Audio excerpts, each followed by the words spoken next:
السلام علیکم ورحمۃ اللہ۔ عثمان آفیشیل وظائف میں خوش آمدید۔ امید کرتا ہوں کہ پیارے دوستو آپ سب خیریت سے ہوں گے۔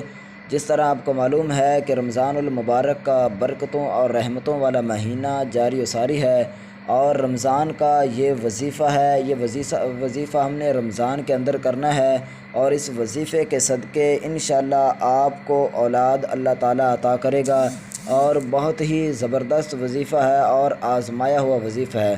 وظیفہ شروع کرنے سے پہلے یہاں میں ایک بات کہنا چاہتا ہوں کہ میری ان باتوں کو بہت ہی زیادہ غور سے سنیے گا۔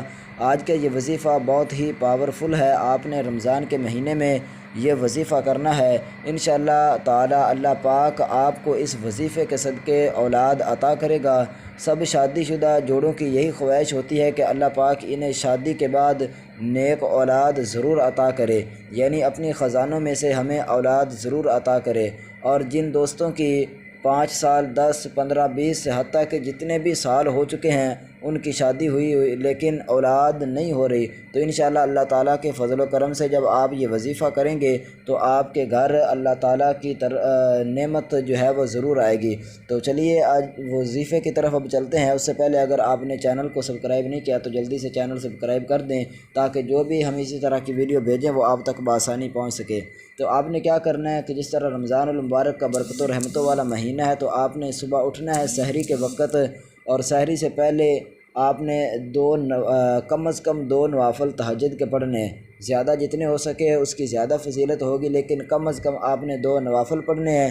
اس کے بعد آپ نے درود ابراہیمی پڑھنا ہے، یعنی جب تہجد کے نفل 2 پڑھ کر، تو جب آپ وہ تہجد کے نوافل پڑھ کر فارغ ہو جائیں گے تو اس وقت آپ نے کرنا کیا ہے کہ آپ نے 7 دفعہ درود ابراہیمی، یعنی جو ہم نماز کے اندر درود پڑھتے ہیں وہی درود آپ نے 7 دفعہ پڑھنا ہے۔ اللہم صلی علی محمد وعلی محمد، یہ جو درود شریف ہے یہ آپ نے 7 دفعہ پڑھنا ہے۔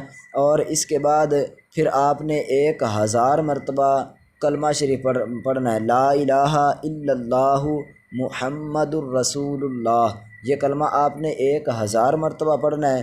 اس کے بعد آپ نے پھر جب یہ 1000 مرتبہ کلمہ پڑھ لیں تو پھر آپ نے 7 دفعہ درود ابراہیمی پڑھنا ہے۔ تو جب آپ یہ پڑھ لیں گے تو اس وقت آپ نے اس کے بعد کیا کرنا ہے کہ آپ نے سجدے کے اندر جا کر دعا مانگنی ہے، اور رو رو کر دعا مانگنی ہے اللہ تعالیٰ کی بارگاہ میں اپنی اولاد کے لیے۔